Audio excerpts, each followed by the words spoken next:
1912 and 1913 were a sort of golden year for progressive politics and therefore for women in politics. In 1912, Theodore Roosevelt had bolted the Republican Party and run as an independent on the Progressive Party ticket, or the Bull Moose ticket. And it was a key element of the Progressive Party that it was going to bring women into politics. By 1913, the National Women's Suffrage Movement was based in Newport, Rhode Island.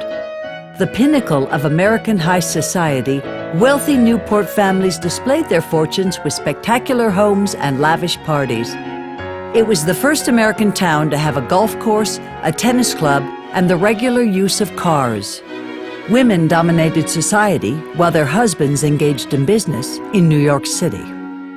When Margaret Brown came to Newport, it was the few years before the beginning of the First World War. This was Newport at its peak. She did not have the kind of money that some of her friends in Newport had. But the thing that Margaret had that Newport society loved was she was colorful, she was interesting, she was eccentric, she spoke a number of languages, she was well-traveled.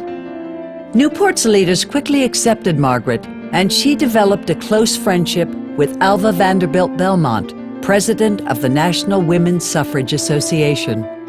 Margaret traveled the country, speaking and writing about women's rights and labor issues. She also became involved with the more radical side of the women's movement, led by Alice Paul, which pushed hard for a constitutional amendment giving women the right to vote.